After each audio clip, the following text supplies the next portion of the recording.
Breathe. I'm breathing. It's been a rather stressful afternoon. Well, welcome to another wine tasting. Actually, it's been a couple of weeks since we've done this, so before I went away, actually. And the UFC fight is pretty good. That's good. We decided this time to actually do a winery specifically, rather than doing styles and things like that. Because whilst I was away over that 2 weeks, I went to Barossa in the McLaren Vale.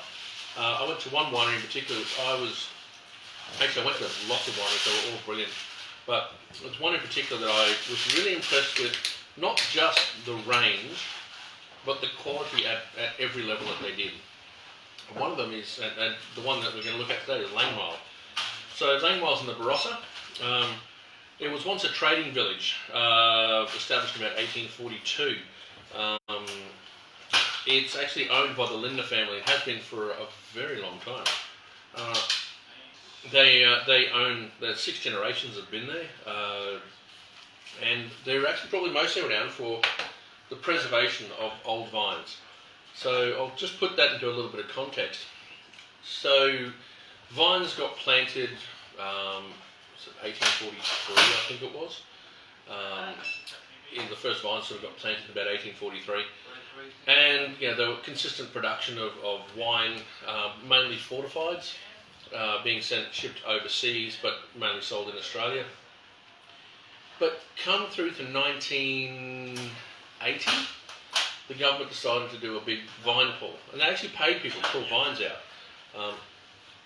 Now, I was around at the time, as in I was alive, but I didn't take much notice of it. But it's a fairly significant part of Australian wine history, in that in the 80s they paid to get rid of these vines, and so people who were like 5th generation wine growers, it was far more profitable for them to actually pull the vines than it was to actually keep the vines, because the wine industry at that time was going through a bit of a resurgence, a bit of a change. The government was actually taxing wine at a very high level. They had what was called the vine taxing, and the vine tax was a double-edged sword for grape growers. It meant that they got charged on the vine, the actual vines that they produced. Whether or not they were bringing like 1 ton or 10 ton, that was they were getting taxed per vine. So Rude. Yeah, well, it's a very rude way of taxing wine, and that got taxed every year. So that's kind of like double tax. Because you're paying a wet tax and then. No, the wet tax didn't exist at this point. That's what the wet tax was actually put in for. Oh, okay. So what the ending result was that you go, I can pay a truckload of money in tax to create wine, or the government pays me a truckload of money to pull the vines out and replant with, I think it was apples and pears and cherries. And so a lot of them did. A lot of the vineyards did. And a lot of the vineyards, not just in South Australia, but all over Australia did. So there's been a massive destruction of very old vines. So when I say very old, I mean very old ungrafted vines. So do you know what grafted and ungrafted vines are? I imagine, gone from grafting to an existing tree. So you're right. With as phylloxera wiped out just about every single vine throughout Europe, what they found is they took American rootstock, which is not Vinus vinifera, it's actually Vinus ripara, Vinus berlini, and another one I can't remember, Vinus lambrusca, I think it is, or lambrusca. Anyway, they planted all those back in France and Germany and Slovakia, and then regrafted the stock. So therefore they had to buy not only the vine stock, but they had to go find stock of Cabernet, Merlot, Carmenere, Malbec, all that kind of stuff that they had kept in cuttings, and they had to graft those onto the rootstock. So the rootstock would then grow, the cutting on top would graft on top would then produce the grapes. So that's grafting, and that's used a lot because phylloxera is just everywhere. Destroys the roots. Absolutely, they actually damage the roots, and then the roots get infected, and the whole plant just dies. So that's why they have different rootstock. It's actually phylloxera resistant. It's not immune from phylloxera, but it's resistant to phylloxera. And that's what they did. American rootstocks were put in, and thus the vines were grafted to it to keep those varietals that have been traditionally grown in those areas alive. So Europe's pretty much all it's all new vines. Yeah. All of it, except for about 3 plots. So Australia would have up there with some of the old. We have the oldest Grenache in the world, and that's actually owned by Marco Cirillo down in Barossa. We've got some of the oldest Shiraz vines, one of which is Langmeil owns the Freedom Vines. I think it's 1843. That are not grown from graft, are they? No, these are all ungrafted original growths, so planted and grown from 1843 onwards. So, Chile it's all ungrafted in there as well, and Chile has Carmenere, ungrafted Carmenere, which we talked about previously. How do they actually chop a branch off and to graft it to something? Or do they have to... So you plant the vine, it grows, or you put it out a cutting, it grows, and as it comes up to about here,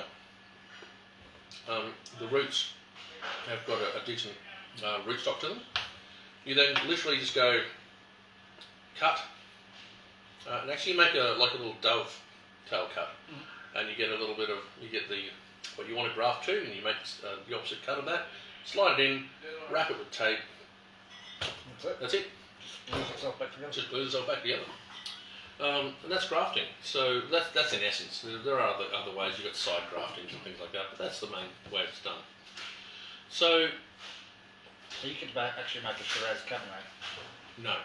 No? You can't graft. Oh, you can Shiraz onto one side and you onto can the other. actually. There is that possibility, but the way that they'll grow and the way you prune will be completely different. It'll be interesting to see. I must admit, it would be an interesting concept. To have a Shiraz Cabernet off one actual grape plank of vine. Interesting. Yeah, we'll be able to. That's much better than a single vineyard, a single grape. Yeah, single plant. Single plant. So yeah, that was that's grafting in a nutshell. So Langmeil has the oldest. I won't say the oldest Shiraz vines in the world, but these are bloody old vines. So your Freedom 1843. I think they might claim them as the oldest. I'm not sure. They look really cool. They are. They're really gnarly and stuff. They get huge. But for me, whilst I walk the Freedom vineyards, they're not huge. It's not a massive vineyard. It's maybe 10, 20 rows of vines. It's not a huge amount. But they produce their Freedom, their top end Shiraz from that. And it's beautiful. It's old vine Shiraz, dry grown. There are drip irrigation available, but they don't use it. They don't have to. So, but for me, the coolest part about what Langmeil has done is a really cool thing called the Orphan Bank. And we will look at the Orphan Bank, not today, but we are going to do a tasting on the Orphan Bank because I think the story behind it is just awesome. Like, it really is. It is literally during the vine pull. So Langmeil is here. There's a development happening up there to a really old vineyard. And I mean old 1843 planted vineyard type thing.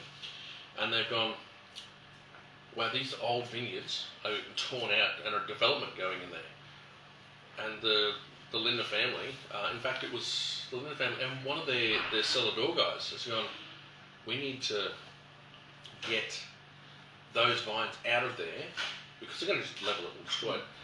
They actually want to get the vines out of there and move the vines, which you could probably guess is not exactly an easy thing to do. You'd have to dig them up and then move them carefully over and then replant them and hope you've got they live. So what they did is that they planned it out. They planted the trellising, sort of the trellising out, dug the holes, and then dug out the root ball, I should say, for the vine. Took it over, wrapped it and all this, moved the whole lot over, replanted them, and that's a really, really expensive thing to do. Like you're using like equipment and people, trucks. A lot of work going on. So what they did is they said, if you want to, we're going to have this thing called the orphan block, and what you can do is you can sponsor or you can be the foster parent for the plant. So people paid $500 to, I think it's just a one-off payment, $500, and they got their little tag name put on the trellising on the plant, and they got a bottle every year of the Shiraz that was made out of it. That's paid for itself. Pretty much, yeah. In a few years, that'll pay for the cost. But I mean, just the idea of saving that level of vineyard. And having to transport it, it's a massive undertaking. It's not something you can do in an afternoon. I mean, we've tried moving plants, and it's a dice roll whether they survive. And actually, in my hands, they die. But still, you've got to dig a fair way out around the root ball. Oh yeah, and it's massive. But the Linder family owns it now. Carl had 2 sons, so Carl was the 5th generation of Linders. The 6th generation is in now, and that's Paul and James. Paul is the head winemaker for the Langmeil. So basically, quick rundown of him. He's been in the wine industry since he was basically born. He's had employment with, I think he was with Jacobs Creek there for a while as one of the winemakers there, cut his teeth there, and then moved on from there to working for overseas for a while, and then back to Barossa. But he also had a hand in the formation of soul growers. Yeah. I don't know whether they want this known or not, but he was actually, him, Westy Cruikshank and Paul Heidecke were the first people who started soul growers, and were the ones that brought it to my attention. So, and it was Paul Linder who, when I was talking to, we had a dinner with Langmeil, and I talked to him about it, and he goes, it's a separate side of the business, it's a different thing completely. But he was really, really good to talk to me about that afterwards. But so he's, had a bit of work on place. They also do, or they have done previously, other labels for what's it called, BWS and things like that too. I think they did Sisters Run at one point, which is like an offshoot of that. But Langmeil is the family winery. That's separate again from the whole box and dice. So just quickly running through the Freedom Vineyard, which is, and actually this has pretty much taken the whole area that they've got. They've got several vineyards around the place. They've got the Freedom Vineyard, which is loam over limestone and ironstone, red clay, very red clay. It's pretty impressive site. It's not far from the creek. It actually overlooks the creek. Quite a pretty site. It's right at the front of the vineyards, out of the winery. Sorry. The winery itself's got some really amazing history to it. It's got the original butcher, baker. I was actually asking for the candlestick maker, but they didn't say that. So, because it used to be a trading post that everyone would come to before they head on, and they dug an enormous well, and that well was what used to feed all the horses and keep everyone, looked after, and became quite a solid trading post. And now it's actually, if you ever go there, you can see why it was a trading post. It had plenty of water, good land, arable. Far from the coast? Far enough, yeah. It's in the middle of Barossa, so yeah, it's not exactly the easiest thing to do. So yeah, historically that's why they do it, but because they're a Silesian German sort of background, they grew a lot of grapes, and that's how it started.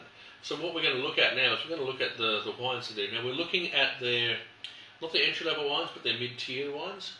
And when I was there, I discovered this one, and I immediately said I want that for the store. I've had a few of this blend. I usually quite enjoy it. Yeah, it's actually one of my favourite blends. Yeah. This is a Roussanne Marsanne Viognier blend. So they have Viognier, they have Roussanne, they have Marsanne. Someone was talking the other day about it and said, that's a typical Rhone blend. And it's quite right, it is a typical Rhone blend. But it's a very unusual blend in that it's usually either a Marsanne Viognier or a Roussanne Marsanne. Sometimes you get a Viognier, you'll get a Roussanne Viognier, but not generally you get the 3 white varietals getting together very often. Unless you go out to those sort of regional areas. So it's a classic Rhone blend, but I should say it's more of a blend of classic Rhone whites. It's really quite golden. It's got lovely peachy notes to it. It's tongue-clickingly good. A little bit, not much. But you can. I think the Roussanne is in oak. The Marsanne, I believe, is out of tank, and Viognier pretty much is out of tank as well. I could be wrong. It was taken through by a guy called Lee, who was actually a wine rep up in the Sunshine Coast for a long time. and him and I got to know each other quite well. So when I was down there, he took me through the place. Yeah. Yeah. The highlight for me was I was playing fetch with the dog.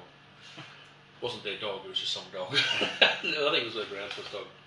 Is there a bit of Malbec ferment in that? It's got texture. I think that's probably from the Roussanne. And the Viognier itself can bring quite a heavier flavour profile to it. So Roussanne brings some lovely texture. Marsanne is usually giving those lifted, nougaty sort of notes. The Viognier generally is a heavier body, but it can be a flabbier acid, which is why we're not seeing that searing line of acidity through it. It's a really good. It's kind of like the Chardonnay of the Rhone, I guess. It's probably the best example I can give. But it's got those lovely fruits at the front of it, but they're not sweet. It's bright, it's fresh. It's not highly acidic, but it's got enough acidity to balance it off. And I really like it. I think this is a great one. You can either just sit and drink, or you can actually have with food. So what's your quick thoughts on that, Pat? Yeah, I get the fruit at the front. Yep. It's got like almost like a oily mouthfeel, just coats your whole mouth. Yep. Yeah, acid mainly at the back though, I find. Yeah, I get the nougat though. Which one's that from? That's the Marsanne. Marsanne, yeah. Dan? Enjoyable. I find it really lovely. It's a pleasant wine. That and Fiano are really good varietals for me to sit down and just have a quiet sip. What would you mix this with food-wise? What we got there on table is pretty good. The potatoes a bit takes away from the flavour a bit, by the way. I was going to say, it can handle, because of the acidity, it can handle a little bit of oiliness. But it is actually cheeses, particularly a soft cheese would be really good. Like feta. Yeah. That's a hard cheese, but I think you should find something nice as well. For me though, if I was gonna put it up, I'd be saying seafood. Something like that. But it would have to be a bit more of a gutsy seafood, not scallops. It would have to be something like a fish. In fact, a fish would be perfect with that. Yeah, I can imagine like a brim or something, like a hearty. Yeah, it's got to be a hearty. Barramundi would be a good one. The oiliness on That's if we can appellate the barramundis, of course. Appellate them. Yep. So there's a thing underway at the moment where they're talking about appellating barramundi. Okay. So, who wants to do it? The barramundi industry. Yeah, I mean, is there a place called Barramundi that the Barramundi No, come from? Australia. Just Australia. Because Pacific, is it Pacific Blue Eye? No, what's the Asian something or other. There's another one that they call barramundi. It's not barramundi, it's not from Australia. It's an Asian fish, but it's sold throughout restaurants as barramundi. And it's generally a fairly ordinary one. I'm trying to think what it's called. Man, they're that lax on the laws. I may as well just start a pig farm and call them like land mundi. Yeah, they may as well. Yeah. And that's the problem that they've got, is that they're trying to do it because, particularly fishing crews, Asian fishing crews, even some Australian fishing crews. Actually, no, Australians not so much. They're really pedantic about the fish because obviously when you're buying fish and you're claiming barramundi, that's getting top dollar. Yeah. But you want it to be Barramundi. You want it to be barramundi, yeah. But I'm trying to look, Pacific Blue Eye, is it? I can't remember what it is, Asian something or other. But yeah, they're trying to appellate that to say this is Australian barramundi and this is another fish completely. Yeah.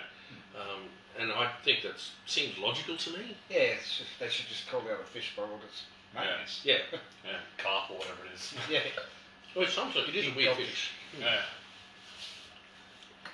So Dan, you like it? You think it's easy drinking? I like it. It's easy drinking. So it's sort of seems to be a little bit alcoholic, quite warming. 13.5%. Yeah. But no, I can drink that by itself. It'd be a good someone who doesn't drink Chardonnay, like if they drink like Sauv Blancs, semi-Sauvs or something like that. What I found is that Viognier. So when we do a blind tasting, we had Viognier, Chardonnay, Roussanne? Yeah, Roussanne. We had those three grapes in there on a blind tasting. And it was like, All of them were textural.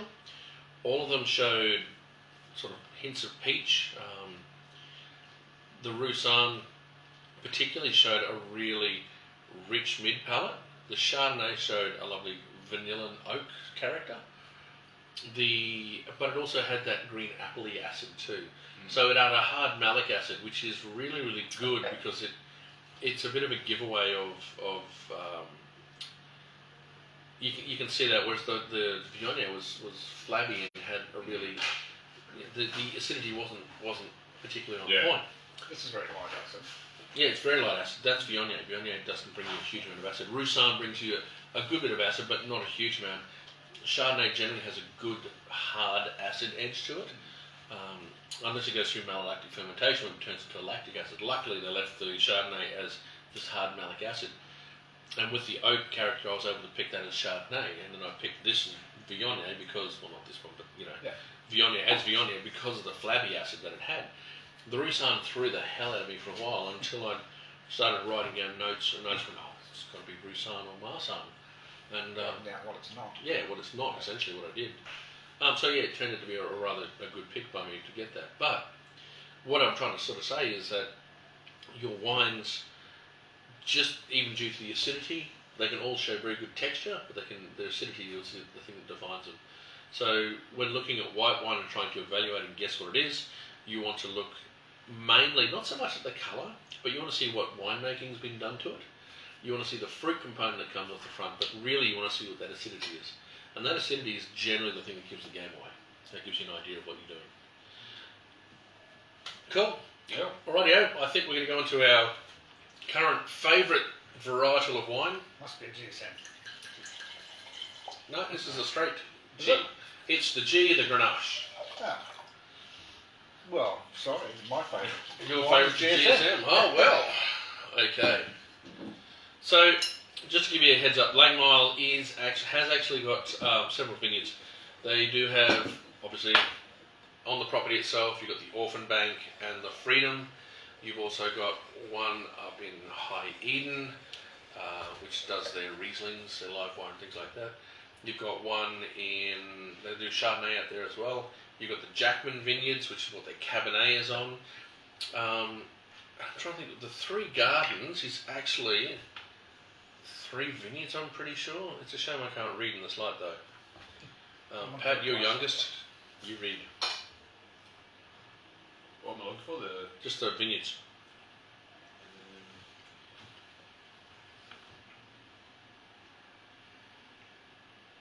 Can't really see it. No, I'd say it's not on there. They talk about the 3 vineyards that go into these wines. Actually, it might be on the front. So, Vignerons, Contemporary. No, they don't. So they've got several vineyards around the place that they draw the wine from. The Grenache, they actually have a fairly much an exclusive Grenache vineyard, I believe, and they try to grow the right things in the right places. So, probably Lee, if he's watching this, can certainly put some information on here we can review and go back onto later.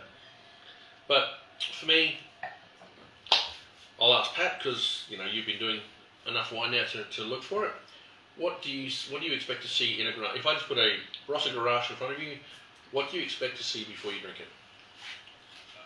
Like colour-wise or smell-wise? Anything.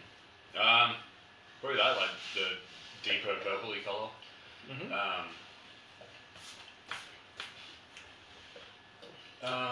Generally, you're going to look at, starting with colour, you look at a light to medium body wine. Yeah. You shouldn't see any really deep colours in there.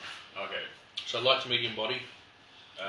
On the nose, you should get light, bright red fruit. Yeah. But not punchy, powerful red fruit. It's got a bit of colour to it. Yeah, it's pretty dark. Yeah. Really bright fruit on the nose. Yeah. Light, bright red fruit. Light, not really pungently strong. You should also, on the flavour profile, should have sweet fruits. You should get hints of like cherries, raspberries. Cherries and raspberries are 2 big ones. You shouldn't get a big drying tannin hit, because the grape tannin itself doesn't have a huge amount of in the skin. It doesn't have a huge amount of tannin to it. It's also one of the reasons it does really well as a rosé. It's because Grenache is a classic rosé grape because it doesn't have a huge amount of tannin, so therefore you can let it macerate, particularly on skins, without drawing too much of those hard tannins, which will be very unpleasant to drink in a rosé sort of style. So in a red, you're essentially looking at a Shiraz drinker's Pinot Noir for Grenache. Bright red fruits, or just I should say bright fruit, a really lovely mid palate. It should have no hard tannins to it, but it should have a good acidity. So that's, it was why it's always used with GSMs, so a good blend. Yes, because it actually fills out just the first part of that wine, which we're going to look at next is GSM. Because this one actually seems like it's got a little bit more tannin than I was expecting. Mm-hmm. Find it quite sticky, jammy. I find it funny because I get sort of hints of black fruits at the start, but then it goes over the mid palate and it's like, ooh, bright red fruit. I'm like, ooh, okay. I have to say that's pretty much a really unusual look for Grenache for me. Well, Grenache, I normally say that you have floral characters, so I don't get any sort of floral type. No, I don't get floral characters a huge amount in Grenache. I do get some lifted notes, but especially when they've added Viognier. If they add a Viognier into it, then you will get those lifted lavender and Grenache Viognier is a common mix, or because I don't think I've ever seen it. Yeah. The thing is though that remember you can have it's 85%. So we were talking about Shiraz Viogniers, where they add 2% of Viognier in there, and it gives a lifted note to it. So it wouldn't be beyond the realms to throw 1% Viognier in there. I don't think they do, especially not for a wine at this level. So do they don't bring in any juice? It's all from their vineyard. I believe I don't quite know because a lot of their stuff is all vineyard. They've got enough vineyards to do the production. However, but they're chasing a certain mainly because of Paul's connection to the Barossa. As I said, 6th generation, all the families know each other. All of them generally have worked each other's properties and things like that. It's not unusual to someone, actually we need some grapes to fill out something, we might buy in some fruit. It would not be unusual to see that happen. And in fact, I think they probably have done that previously, which is probably how they got hold of the Orphan Bank vineyard to begin with. That's all about helping each other out anyway, Yeah. I guess, isn't it? It pretty much is. Short, we can get some off you. It's actually really funny. So, when I was in Barossa, I found a couple of things. One, everybody kind of is all there to help each other out as an industry. Okay, as an industry, certain families are fast friends, and they will go drinking with each other, and they'll have a good time, and they'll always support each other a lot. But then, because of that, and face it, Barossa's like a small town. You also do get those Hatfields and McCoy situations where you stole my cow, that kind of thing. 18 generations later, so you still stole my cow, where's that cow? But no, that does happen a little bit. And in fact, it happens for some of the weirdest reasons. There's one argument particularly I thought was hysterical. And I laughed, and I shouldn't have, because it was a very serious argument then. And I don't want to put too many elaborations on it, because I heard this story third hand, so it's not like this is gospel. Not from the cow's mouth. Not from the cow's mouth, no. But generally, there's basically one person thought he was really good friends with another person. They somehow or other at a wine dinner badmouthed the first person in some way, shape or form. So he got back to him. He said, "Bugger you, I don't like you anymore." The person who actually supposedly badmouthed him knew nothing about this, so was wondering what's going on. So of course they've just gone, bugger him, and he's obviously being a dick. Both sides, and I talked to both sides in this thing. I didn't talk to them about each other, but both sides sledged each other. And I just sat there going, did anybody bother to find out if it was true? Sounds very high school. It is. Well, it's small towns, man. Yeah. I mean, Mulaney's had the same issues as well. We've got people that don't talk to each other in this town just because at one point somebody said something mean or supported the wrong party or made a joke at someone's expense. So these human issues do actually affect a lot of things that happen. And inside vineyards, inside wineries, wine regions, and out. So, but as a whole, Barossa is very, very supportive. Yeah, imagine of the like people. all the like they come together with the what was it, the Barons of Barossa? Yeah, the Barons of Barossa, the vintage festivals, Yeah. things like that. But if you ever want to see what I consider to be funny, it's not, but I've got a sick sense of humour, is see them at wine shows talking about why didn't my wine win? Politics. Politics is one word. I mean, this year at the Barossa Wine Show, and remember these guys that they're getting to judge the wine shows are generally pretty good. They're good palates. And this year, the Cat Amongst the Pigeons, Fat Cat Shiraz, won the Barossa Wine Show. It's a $25 wine, only exclusively through one of our competitors. We can't buy it. We can't get it in. Exclusively to these competitors, and the word that got around whilst I was there, because I was happening down there at the time, everyone was just like, "Oh, that's ridiculous! Oh, no, this wine and this wine should have won. This is so much better. And this is so much better." But at the end of the day, the wine that showed best on the day, judged by those judges, was that wine. Now, the other part that I probably disagree with is that essentially big companies like Treasuries, Accolades, DeBortley even, these bigger companies they don't just submit one or two wines.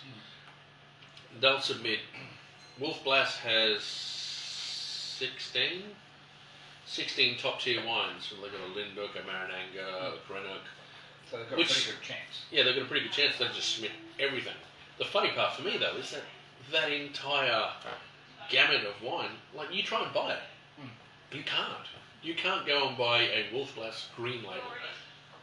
So Because they only made 3 of them? Or? no, they only They made made one. one.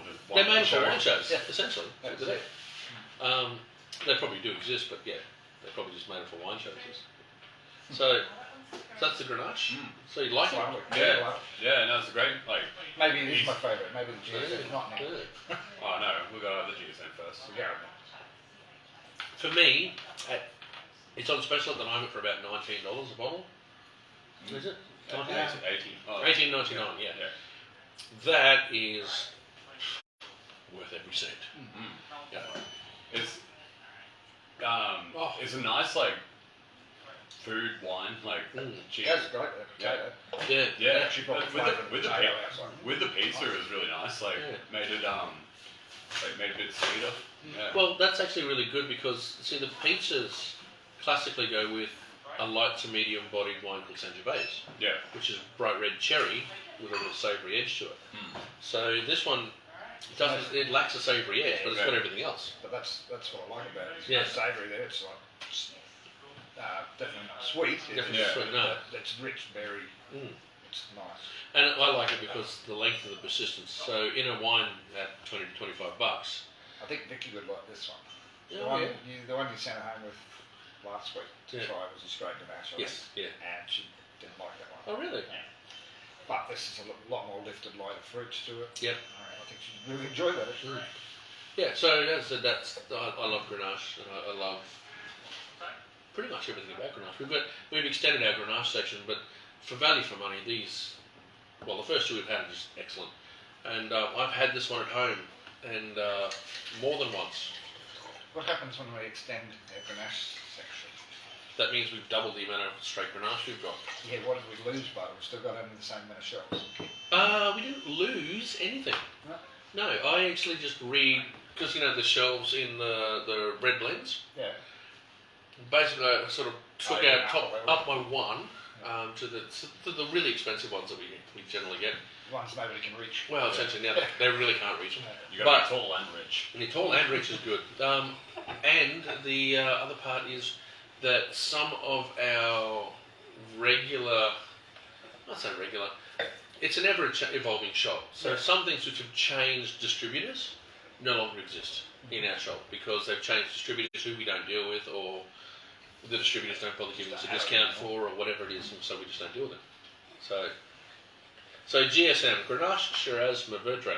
So Pat, what is the difference between Mourvedre and Mataro? Well, this one's a Mataro. Mm-hmm. Not too sure actually. Are they the same, but from a different country? Because I noticed that it seems to be a alternating word. Like it doesn't matter how you use it. So there's one. So it's Mourvedre, like the Mourvedre is the French. Yeah, and then Mataro is the Italian. No, actually Mataro is also French. Sorry. Monastrell is Spanish. You see Monastrell in Spain, but on that cusp of between where Spain becomes French, you also have Mataro, and you also have Mourvedre. Mourvedre is more towards the eastern side. However, I was talking to a French winemaker, and he said the difference between Mourvedre and Mataro is the age of the vines. Okay. Can you elaborate? Because after they're 9 years old, they become Mourvedre. Yeah, they become Mourvedre. So like Pokemon. Yeah, they evolve. Yeah.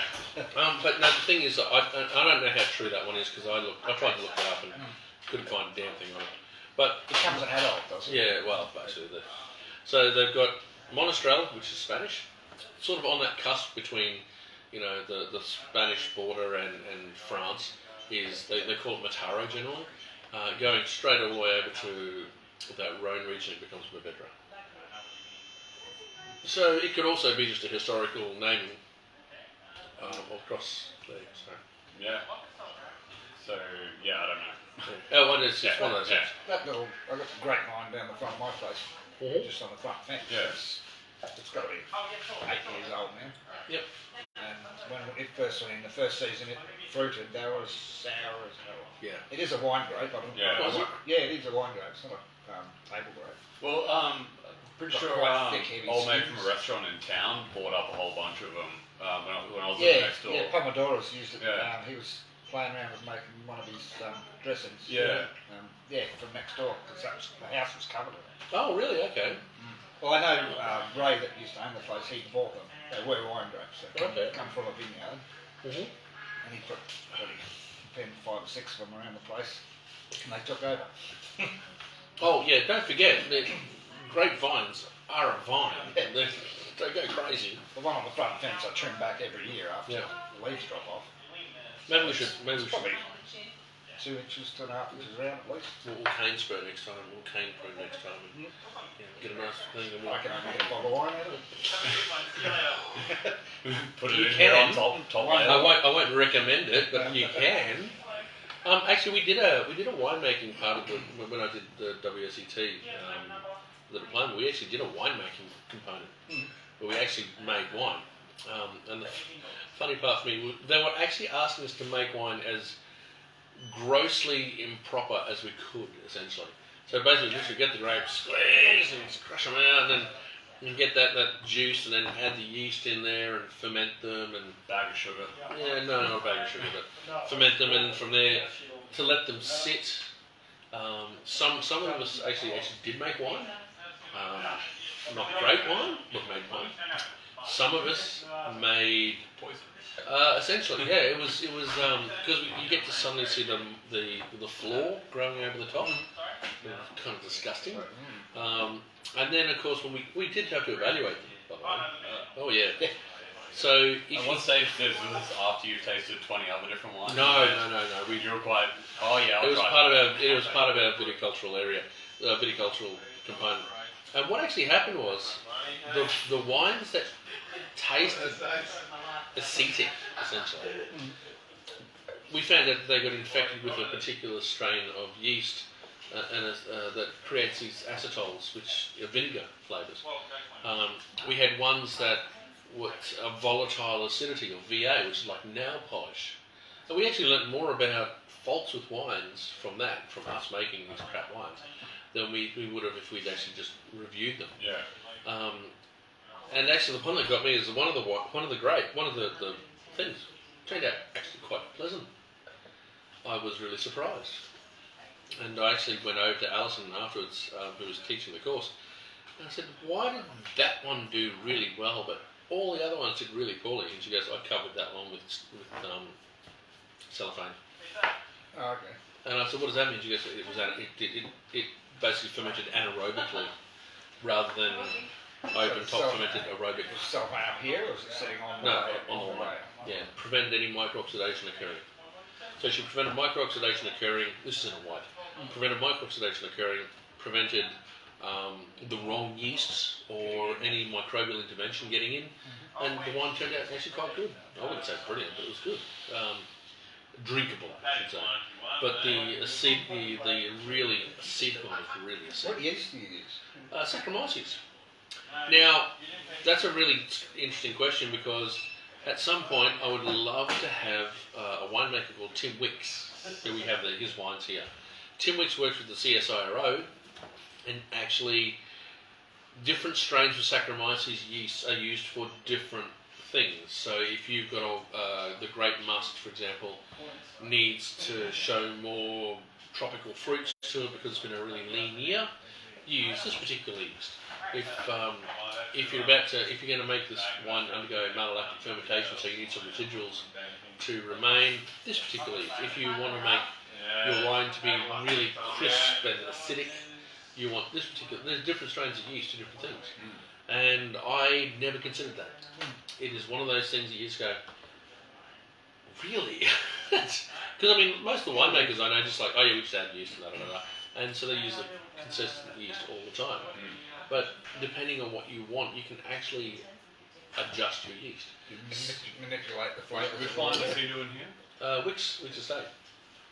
He does the Pinot Noir, Pinot Gris, sparkling, things like that. So is it like Adelaide Hills. So let's go back to Langmeil though. That's a juicy and delicious GSM. If you can see from the Grenache that we've just had, you can actually taste the Grenache fruit in there. Yeah, now we've had that one. Yep. You have the darker Shiraz fruits with a bit of spice running into it as well. And you've got the heavier tannin structure from the Mataro. And, I mean, the colour doesn't look that different, does it? Yeah, it looks pretty much the same as the Grenache. Yeah, it's still quite light. So, it's really a different beast. So, It's a lot smoother. Like I don't think smoother, I think more palate filling. So it finishes you from front to back. So Grenache generally hits just after your front palate. So make the assumption that's your tongue. Shiraz and Grenache hits the front palate particularly well and lingers a little bit into the mid palate. Okay? But then dies away into the back palate. So the back of your palate, the back of your tongue is not receiving a huge amount of input. With this, you're getting fruit at the front, fruit in the middle, and it finishes as well. So it's what's called a full mouth or a full palate I'm not feel. getting a lot of that. yeah. You're not going to get a huge amount. You're not going to get those Cabernet sort of flavours turning up the back, which is why Shiraz Cabernet is a classic. That's also why people love Church Block. Shiraz, Merlot, Cabernet. Full mouth filling type wine. That's what GSM's want. It's a full mouth filling kind of wine. I definitely get a spice from the Shiraz. Like, yeah, that's really potent. Is it? They're always. Peter. Oh, sorry, Pat. Yeah, because they're always in that order. So like Grenache, the highest amount, Shiraz, the next amount. No. So I thought you had to list them according to. No, you do. So, for example, what's this one? This one is a Shiraz. No, this is a Grenache. This is a Grenache Shiraz Mataro. It's not unusual. I've had MSG, where Mourvedre was the highest, Shiraz was second, and the Grenache was last. But they have to list it as a. They have to list it, yeah. They have to list it as an MSG. Slurpy Puppy is probably a good example. Yeah. The years would change and the labels actually changed to reflect To reflect that, they have to. It's illegal not to. Peter would like to know if you do we know the proportion of each varietal? Yes and no. So 40, 30, I think it's 40, 30, 30 was what they were talking about when I was actually at the winery. But it's very vintage specific. This is 2018, so this is before the big trouble that they had in 2019 where they had very, very little fruit, but it was really, really good. So I remember they were talking as 40-30-30. They have changed it around. It has previously, it's sometimes been 40-40-20. It has been 40-35-25. But I believe this one is... on the fruit. Yeah, it depends on the fruit this year, each year. And I believe this is 40-30-30. There you go, Pete. Yeah, done. So, so what's your take on this, Dan? Do you like it? Yes? I do like it, but surprisingly, I think I like the straight grenade. Yeah. Just that fruit in it. Oh, it's beautiful. Yeah, you get some. I think this is meant to give a bit of a heavier palate weight to it, which again, I do like the acid's a lot bigger, yeah. so it makes your mouth water. I do get the spice from the Shiraz. Actually, my mouth is watering like a bugger. It's really going crazy. So, Yum. yeah, it's lovely. That's excellent. Oh, sorry, that's what I was going to say to you too. So the Orphanbank Vineyard, when they pulled it out, what year do you reckon they pulled it out and transported it? Now, I said it was vine pools during the 80s, but the Orphanbank was actually not during the 80s, it was much later. Much later. Yeah. 2006. Yes. Really? Yep. I thought the number out my ass. Well done. 2006 was the actual vintage, was the time they did it. When then, Yeah. and that was to make way for housing and estates. Yep. Which is just a bit sad too. Yeah, it is. Yeah, now they got Legoland where they could have had some nice wine. Yeah. Well, on the way down to Langmeil, we were coming from Angaston. On the way down to Langmeil, we went through. Actually, I can't say what I went through because it's kind of wrong. Chateau Yaldara, which is owned by 1857, which is a Chinese-backed company. So they've bought Chateau Yaldara, but they've also bought several other investment holdings down in Barossa as well. My new word for today is sad. Sad? It's just sad. Yeah. It is. It's concerning. It concerns me a lot when when you actually see historically great wineries or great businesses, and this happens as well with things like breweries and spirits and things like that. We've struggled really hard to keep our industries and our businesses being ours, essentially, Australians. Yeah. And that's because we have entered into a global market. And obviously, back in the 80s, we were all terrified of the Japanese. Now we're into the Chinese. I'm terrified of the French. Well, the French just couldn't get their shit together. I wouldn't worry about it. But yeah, this is that we've had this sort of ongoing jingoistic idea of keeping the stuff in Australia for Australians, that kind of stuff, and selling. But it really hammered home to me when I walked to vineyards that were just left hanging. Like fruit was just, it was untended. There was weeds.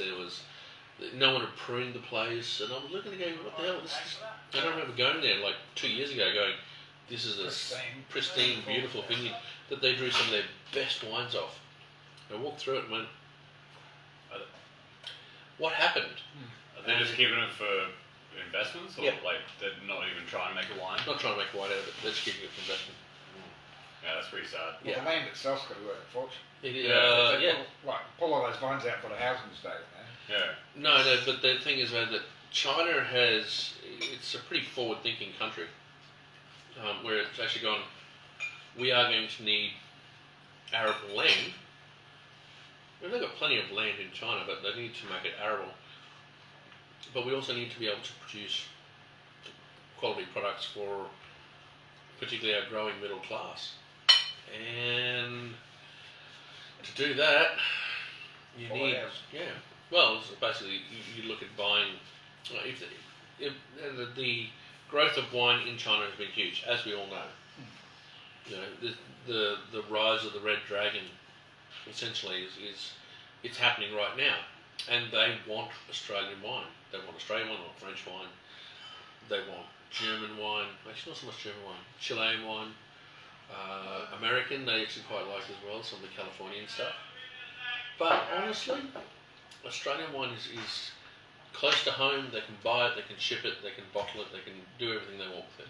I suppose it has more like intense flavours. So. It does. It's a lot more intense flavour. And they like that Yeah. fruit-forward sort of style. So, now you know that, as a smart, savvy Chinese businessman, you would be stupid not to look to buy stuff in Australia. Unfortunately, having money to buy things doesn't necessarily give you the knowledge base to look after them. That has been mitigated by, I believe, the CEO for 1857, the Kernow.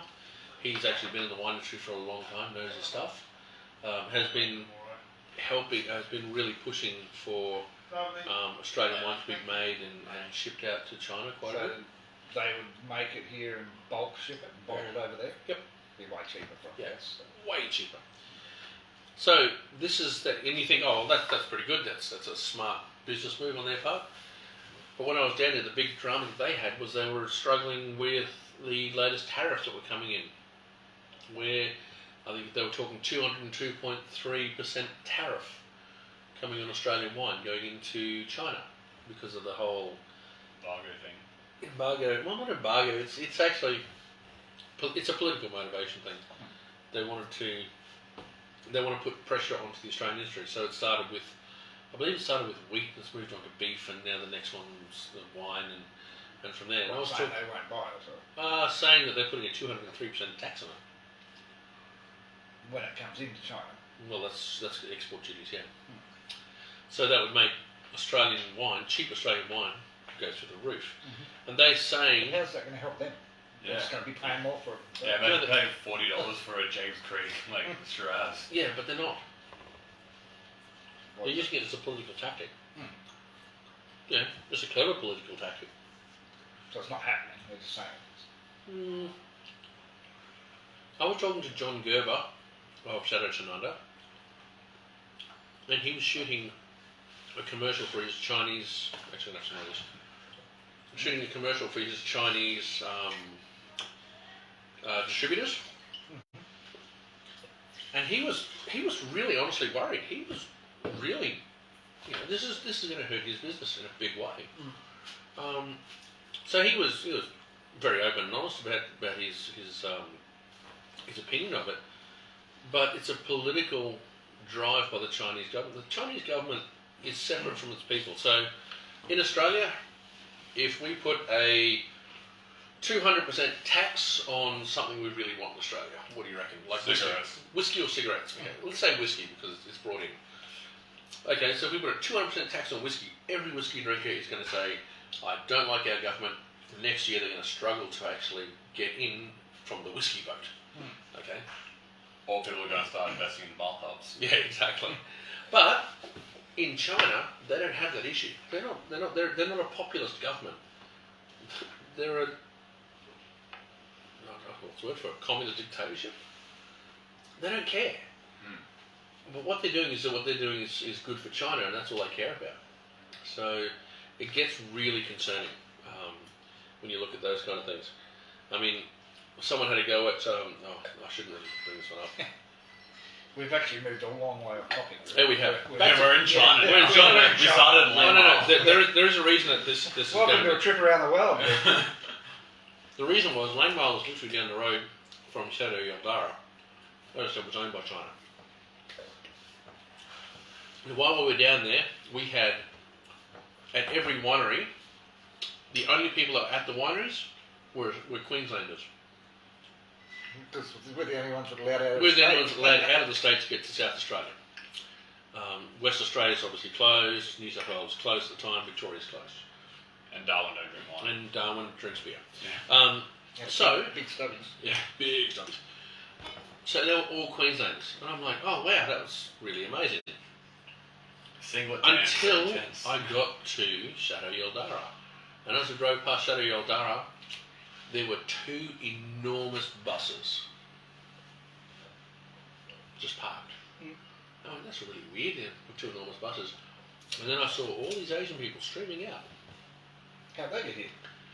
Your guess is as good as mine. I have no idea. By bus? No, They I- catch a bus. No, I believe they were probably from South Australia, as in they were very strong obviously might be a Chinese group in Australia that through Auckland that come out here. But they'd actually driven a lot of their marketing and stuff towards the Chinese dollar. And because they're owned by Chinese, I actually asked the question, would they be exempt from the tariffs that I was just talking about, the 202% tariffs? Because they're a Chinese owned thing. Do you reckon they would be? I put that question to a winemaker, and he looked at me, and it was almost like a light bulb went off in his head, and he went, "Oh my God." Well, that's up to us to stop selling to Chinese. Well, but because the tariff would have to come, it'd just be on anything that's an import, even Yes, if it that's was correct. owned by that company. That's right. So it's owned by that company. How would they get around that? Just an exemption. Yeah, literally an exemption. They'd pay the tax. They'd pay the tax up front. Oh yeah. Oh, and they get reimbursed from They the get government. reimbursed from the government. Oh, yeah. Welcome to the world of international trade. Oh. And then Australia would have to fix that by putting an export tax on. Mm-hmm. Can't We've make already done anything that. in the country. Yeah. Which will get paid at the other end. Yeah. So, Because they can starve us out more than we can starve them. So I don't need. I don't need widgets. you do think you were at a Guinness does. Guinness does.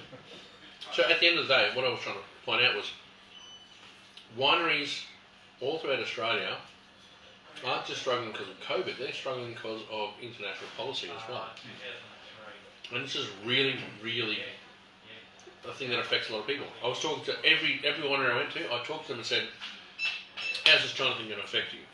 And the major ones that were getting damaged were Chateau Tanunda particularly, Langmeil not so much. A lot of McLaren Vale wineries were selling stuff to China as well. One more. No. It's a weird system. I was talking to Darren about that, and he said that China doesn't buy. So when you go to things like Provine in Germany, you're selling to Chinese interest. It's not. You're not selling to corporation of Dan and Pat, and then you'll bring it in. You're actually selling to Dan, the millionaire or billionaire. Woohoo! Woo, well done, Dan. And then you sell it with a bit of a profit to Pat. Then Pat sells it onwards to his friends. Well, he must have been richer than me then. No. You actually, you're buying, say you buy 12 pallets and you've got 8 pats you're selling to. Oh, okay. You are, so there's an economy inside an economy where you go, I would like 2 pallets of, let's just say Rocket Jack zip line. Cool.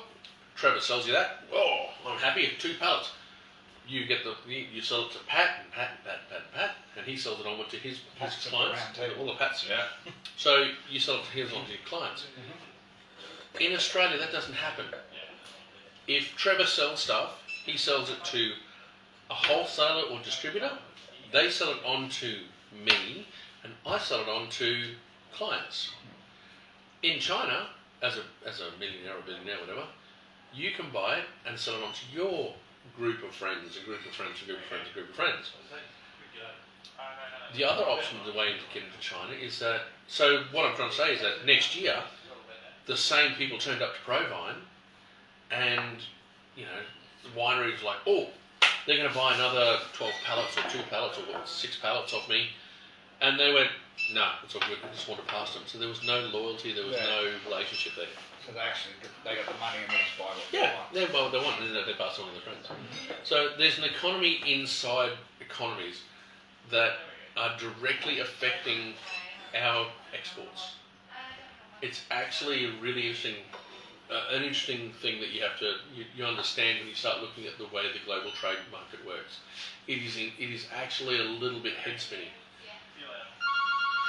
What have we got here? So this is the prime cut Shiraz. This is Hasn't got those lifted fruit notes. I like this is a darker. Yeah, this is Heavy almost like style. a Cabernet like smell.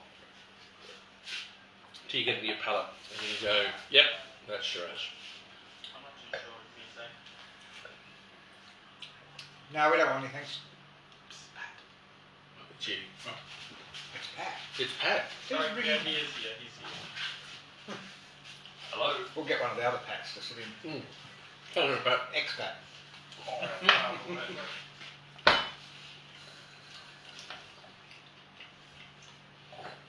Oh yeah. So I've got my lawyer actually watching this one today, Mm-hmm. just because I knew that I might have said a few things that were wrong. Okay.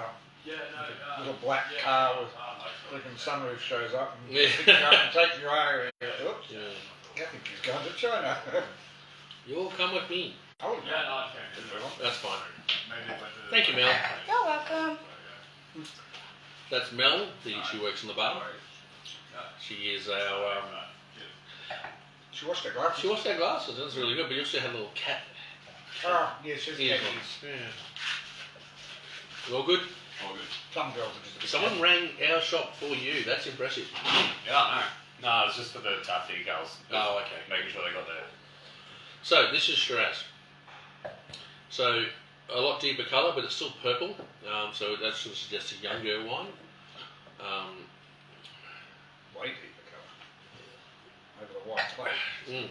By the way, that is still only medium-bodied wine. So when you're checking out the colour, you try to get it to about, what, 10 mil? Yeah, you just put it off there and look at the meniscus. Don't look at the body of the wine. Yeah. The meniscus or where the colour begins to actually show. Where the legs are. Well, Essentially. So what you do is, if you do that, you can't see through here at all. Yeah. Really, you're kind of looking at the edge there, so like a finger length from the edge. That'll give you a much better idea of the body of the wine. And so light to medium bodied is what Shiraz should be. I have had a few full-bodied Shirazes, but generally I think they're blended with something. Yeah. So this is a medium-bodied Shiraz, lovely wine. Just much more I expect. drippiness. It's not big tannin, but it's definitely got a drippiness around the back palate. Yep, and it's also got those fruits. It's actually a lot of black fruits, considering, I'm like black plums and things like that to it, which I was expecting a lot more red berry. Yeah, There are hints of red berry in there, but still. You know when you turn the camera off, I'm just going to have a straight Grenache Shiraz. Oh, Yeah. You chose You're doing some... We're doing some blending afterwards, are we? Okay. I think we can do that. But yeah, I think it's not as peppery. Like, because I was expecting, because I could really taste the pepper in the GSM. I was expecting heap of pepper in that one. straight one. Yeah. But are they from the same vineyard? Essentially, yes. Essentially, yes. They are a blending of several things. There could be anything from Freedom Vineyards to Orphan Banks in there as well, but they're generally not. Yeah. They'll actually keep those parcels put aside and blend those. If there's any remaining one left from the blending side of that, or the bottling side from it, they'll actually probably declassify that and put it into it, but that is so small you'd never notice. Actually, I do get a little bit of pepper on the side. Yeah, there is pepper there. Yeah. It's quite nice. So, Oop. So, Gone Pete, from same. a mouth-watering to the more drier style. It's still got good acid, but it didn't make the mouth water as much as previous. I love. Well, last night we were at your place having a drink. Fancy that. Yes.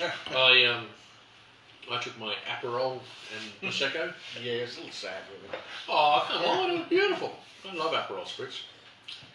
But normally we have reds over there, and we do a lot of. Well, I do a lot of reds. You do a lot of white. But I actually woke up this morning feeling like I hadn't drunk half as much as I did. It was very good. Well, it's a lot lighter. Yeah, it was a lot lighter, but also the alcohol was probably higher. What's that for? About 22%. Okay, that'd do it. But I was drinking essentially sort of bitter Fanta. It was lovely. He's watering the Aperol down with Prosecco. Yeah. Don't knock it till you try it. No, I've had a bad experience with Fanta flavoured liquors. My mate made the Skittle vodka one time when we were kids. Like, where you get the Skittles and you Back in Bandcamp. yeah, well, you divide it by the colours.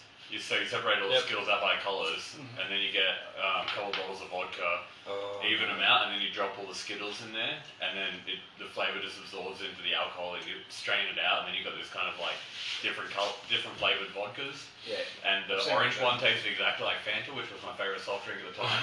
I drank about 4 bottles, and now if I look at the colour of Fanta, I want to throw up. My favourite, I did this one year. Actually, I did this about 8 years ago now. Bought a bottle of Absolute, like a litre bottle of Absolute. Drank a bit of it. And then put Redskins in there. Just filled it full of Redskins. And what actually happens is the Redskin breaks down. It actually disappears completely. But it gets a big foam on top of it. What's that?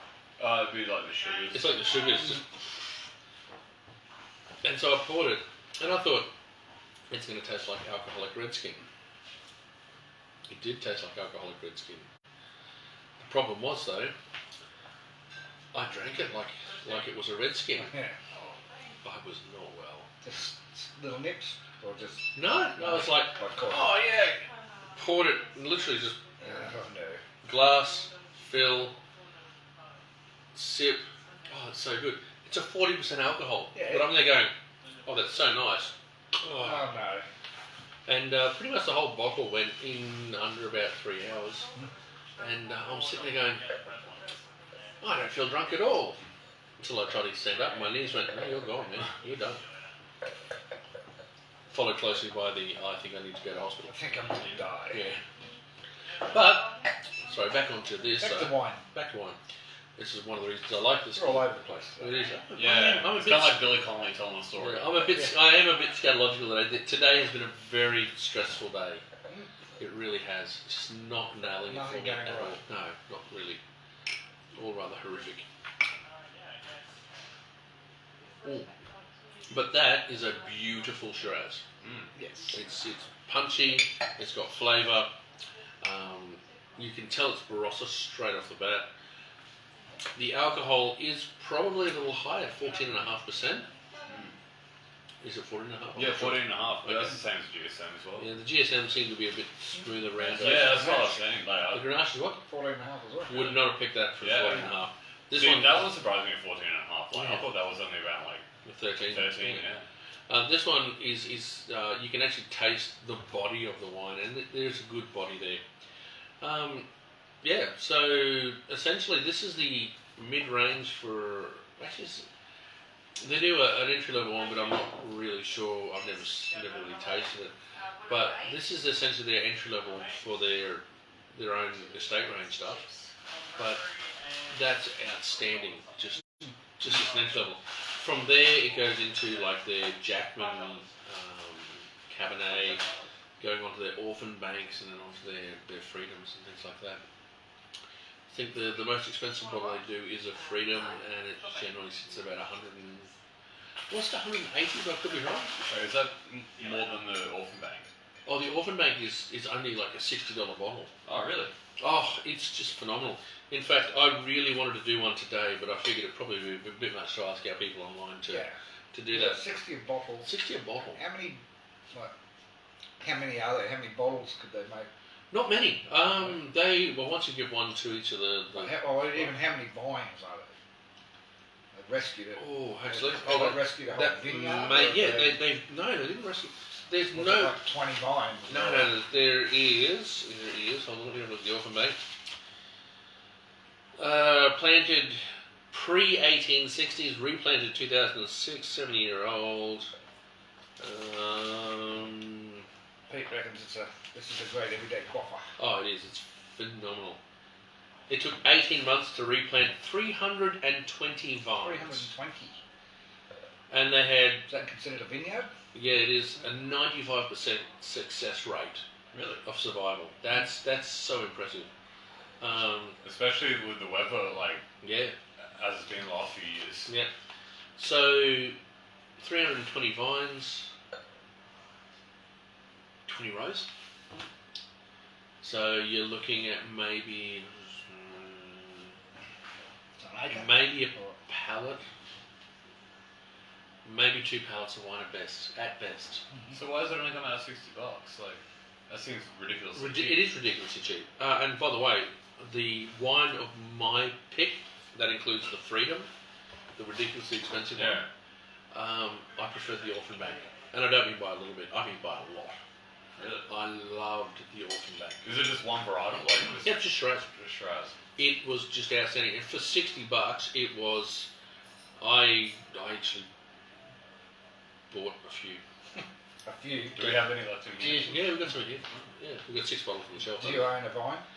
No, sadly not. All those vines were sold off when they did it. If I'd known how good it was going to be, or actually if I was even in the industry at that point, it was 2008, so I was still working down at Nambour at that point. You bought a couple of I'd have bought one. Hell yeah. Oh, it's just awesome. And for me, the Shiraz, I would stack up pretty much against everything that I've had, including $100, $200 bottles. I really liked it. Really thought it was good. We were standing. A lot of like tertiary notes, or No. This is a fairly young. This is a young. We were drinking 2017, something like that. I found them to be just delightful. I thought it was probably the best Shiraz that they did. I know the Freedom is the most expensive, and it was really good, but for me, the Offenbach, hands down. And actually, I think even Ross agreed with me. So. Well, it's got to be good then. Well, yes, because I'll tell you what, getting both of us to agree on something is very unusual. So, at some point we are going to have to do an Offenbach tasting. We might do that one with the winemaker. Yeah, that'd be good. get a couple of the Freedom ones. No, I don't think I could have really. No, the Freedom maybe not, but definitely the Offenbach. And this range again, I'd like to do with people. But just to give everyone a heads up, we are actually doing pretty much our only Shiraz Club for the year. No, we did one more. We did like 2 Shiraz Club for the entire year. Yeah. We've got one happening on the 12th of November. That's Spices Tamarind, and that's $110 a head. You need to book in here because we only have 25 spots available. That's it. Any more than that, then COVID becomes an issue. So, yep. So anyway, thanks all for watching. We will see you. Actually, are we going to do this next week? Yes. Yeah. Yeah. What are you going to do next week? Let's have a drink. Okay, that's a great idea. Let's raise some wines. That's 4 wines, we'll pick the best. Yeah, we'll pick the best one. Actually, well, we haven't done that yet, but. Basket press, so there's. Oh, stop it! We did that the other day. Steve still has got it. You can see how that Laughing Jack goes. Yeah. Oh, that's mine. Go away. Oh, the Radford. Yeah, the Radford would be good. So what do you want to do? Who do you want to do next week? Do you want to do Bleasdale? Do you want to do? It'd be nice to do a McLaren Vale one. Yeah, actually, Kangaroo Road. Oh yeah, because we just got the new one. We've got the Primitivo. Primitivo. We've got the Primitivo, Cabernet, and Shiraz. But I don't know if we've got anything else. There's only got 3 of them. There's only 3 we've got. They have white. Yeah, they do. But I don't know. We might do those 3, but we'll do something else as well. Actually, what we'll do, I know what we'll do. Yeah, we will do Kangaroo Road because I thought they were probably, some of my most favourite people that I met on the trip. Do we have other Primitivos? We may do. We might actually have to look at an Italian Primitivo though. I reckon that'd be pretty good. Alright, so we might do that next week. Yep. Anyway, drink well, drink like a savvy. Cheers. Oh, actually, no. What's our favourite wine? I'm going to go with the Grenache. I like Straight Grenache. me. Oh, not that sort of wine. Yeah. I said me. No. Jesus, straight out of the top. He's having a really bad I'm day. having a bad day. And points for me, I think today is actually The straight Grenache. Yeah, Yeah. for me it's the Grenache. All 3 of it. Well, we better just recheck this. Yeah. It's very important that we re-look at these wines. It might have gone sour in that last 20 minutes. That volatile acidity that can turn up on wine. No, it can't turn up on wine. Pete's happy with 4 very good wines today. Oh yeah, just lovely. Okay, so have a look at the Grenache again.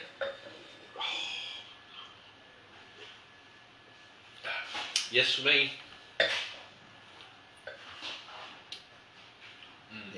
Yeah.